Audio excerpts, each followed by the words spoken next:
우리가 자료 구조에서 배우는 것은 조금 더 정확하게 얘기를 하자면은 abstract 데이터 타입입니다.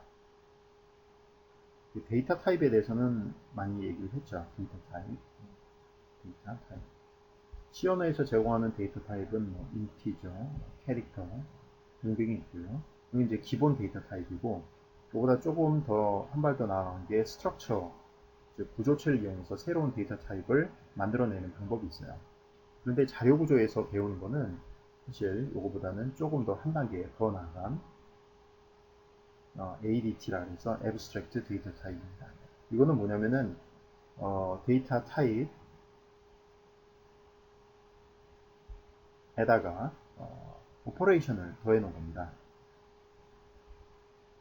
지금 뭐냐면 지금까지 우리가 시연에서 배운 거는 어떤 타입의 데이터를 저장할 수 있다, 뭐 어떤 모양으로 저장할 수 있다라는 것만 데이터에 대한 것만 했었는데 ADT는 뭐냐면은 어떤 데이터를 저장할 수 있다와 이 데이터를 가지고 무엇을 할 수 있다라는 것까지 전부 다 정의를 해 놓은 겁니다. 이 두 가지를 우리가 새로운 자료 구조를 만든다고 하면 어떤 데이터 타입을 저장할 수 있고 어떤 형태의 데이터를 저장할 수 있고 그게 하나가 들어갔고요. 그 다음에 그 데이터 타입이 무엇을 할 수 있느냐, 어떤 행동을 어떻게 할 수 있느냐를 지정하는 그런 그 오퍼레이션까지 동시에 정의하는 거라 할 수 있어요. 그래서 자료 구조를 만든다는 것은 또 배운다는 것은 이렇게 두 가지를 한다는 건데 예를 들어 보겠습니다. 우리가 어떤 자료 구조를 만드는데 그 자료 구조에는 자연수만 저장되는 자료 구조라고 합시다. 자료 구조. 네. 그러면 이 자연수를 는 사실 1, 2 해갖고 쭉 가겠죠. 그죠? 네. 자연수라는 거는 그 0도 포함이 안 된 거죠. 그죠? 0도 포함이 안 된 거. 따라서 우리가 이것을 실제로 그 자료 구조로 나타내려고 한다면은 숫자로는 이런 것들만 저장이 된다. 이게 이제 데이터 타입이 되겠죠. 어떤 데이터가 저장이 된다. 그 다음에 또 필요한 게 뭐냐면은 어떤 오퍼레이션을 제공하느냐. 예를 들어서 add 두 개의 자연수를 받아서 결과를 돌려주는 add 함수. 이런 add 오퍼레이션을 할 수 있고요. 그 다음에 두 개의 자연수를 받아서 두 개의 차를 구하는 서브 이런 오퍼레이션을 할 수가 있죠. 그런데 중요한 건 뭐냐면은 이 서브 오퍼레이션 같은 경우에는 예를 들어서 5하고 4를 받았다. 그럼 5 빼기 4는 1이기 때문에 이 1은 자연수에 속하잖아요. 그죠? 그러니까 아무 문제가 없는데 예를 들어서 4하고 5를 받았다라고 하면 4 빼기 5는 마이너스 1이기 때문에 자연수에 속하지 않잖아요. 그러면 이 서브라는 오퍼레이션은 이런 경우에 대해서 어떻게 처리할 것인지를 또 정의를 해줘야 됩니다. 그렇죠? 왜냐하면 마이너스 1이 자연수에 속하지 않기 때문에 이런 식으로 해서 자료 구조라는 거는 어떤 데이터가 저장이 되고 그 다음에 그 자료들을 가지고 할 수 있는 일이 무엇이 있는데 그러한 일을 하다 보면 이러한 예외상, 즉 마이너스 1 같이 자연수에 속하지 않는 것이 발생한 상황인데 이런 일에 대해서 어떻게 처리할 것인지를 다 정의를 해주는 것이 바로 자료 구조라고 할 수 있겠습니다.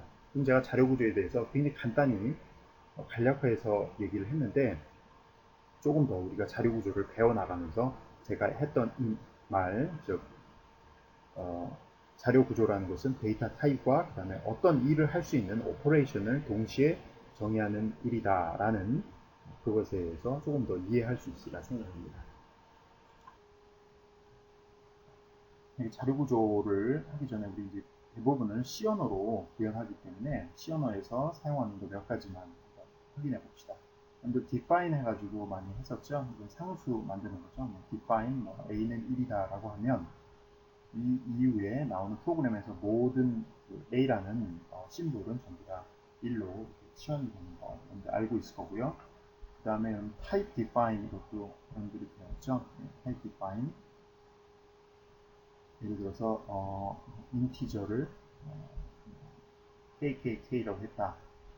그러면 이거의 의미는 뭐냐면은 인티저라는 타입을 kk라는 이름으로도 할 수 있다. 그러니까 즉 인티저와 KKK는 서로 같은 겁니다. 그래서 예를 들어서 우리가 인티저 I 하는 거하고 KKK I 하는 거랑 서로 똑같습니다. 즉 타입에다가 새로운 이름을 주는 건데요. 뭐 이렇게 간단한 걸 하기 위해서 우리가 타입 diff를 사용하느냐? 그렇지는 않고요. 이런 경우 있죠. 타입 diff 해갖고 diff 말고 structure 봅시다. 우리가 struct A라는 것은 이 안에 인티저도 있고 여러 가지 있고 캐릭터도 있고 등등등 있다고 합시다. 그러면 새로운 타입 이름은 바로 이 struct A가 되죠. 그래서 이 타입의 변수를 하나 만든다 그러면 struct 타입의 A의 변수 I, J 이렇게 선언을 하기 때문에 굉장히 복잡하죠. 하지만 타입 diff를 사용하면 이걸 간단하게 할 수 있는데요. 이렇게 하는 겁니다.